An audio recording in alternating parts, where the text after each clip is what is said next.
Hey guys, so it's currently 1:30 in the morning and I just finished watching Drive, and I was gonna wait till tomorrow to film this review, but I just have a lot to say about it already and I want to say it right now, so sorry if words just kind of vomit out of my mouth for like the next 10 minutes or so. We'll see how this goes. Heard so many different things about it. People either really fucking hate this movie and will list the reasons why it's the worst thing to ever happen to cinema, or people just adore this movie and just love every single thing about it. I just wasn't sure how to feel. I like this movie a lot.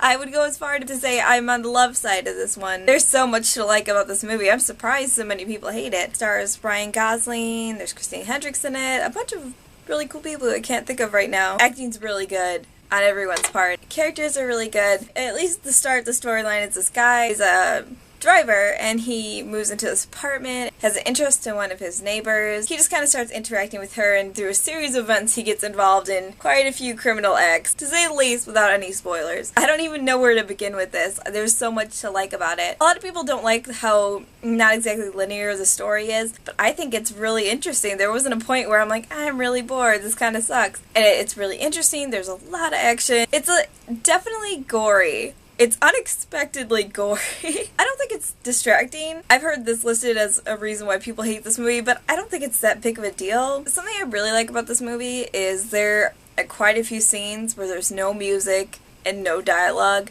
and you just kind of get the atmosphere going in, and that's incredibly refreshing. I'm so used to shitty movies where they're just like, here, we're gonna put this music in and tell you how to feel, so feel this way, or we'll give you dialogue and that'll show you how to feel. It's just atmosphere in this movie, which is refreshing. Like, you don't see this shit anymore. It's so nice to not have, like, main characters like a bunch of bullshit dialogue. The main character has very little dialogue in this movie. Really, most of the movie doesn't have a ton of dialogue, and I like that. There's nothing wrong with not having that much dialogue. I actually find this a huge plus because atmosphere and the action and everything else speaks so much for the words that aren't being used, and I think that's really nice to see. You really don't see that type of thing anymore. Although, on the bad side, the music in this movie is fucking awful. It's like really shitty 80s music. It's a little distracting. This is just a side note, and I think only two of you are going to understand what I'm talking about. The way Ryan Gosling looks, and his job as a stunt driver, I'm like, how awesome would he be playing Animal Man?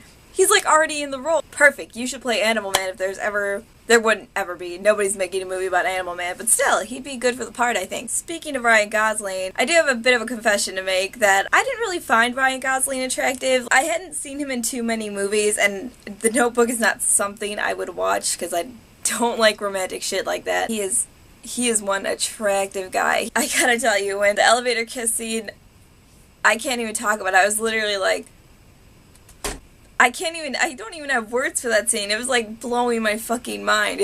I don't know. I don't have words for it. I don't want to say romantic because it's like, it's deeper than that. It's just such a perfect moment. Fucking, I don't have words for that scene. It's gorgeous. A lot of the scenes in this movie are filmed really cool, very stylistic, very film noir, which again is a nice thing to see. You don't see film noir done very frequently anymore. It's kind of a dying genre, really.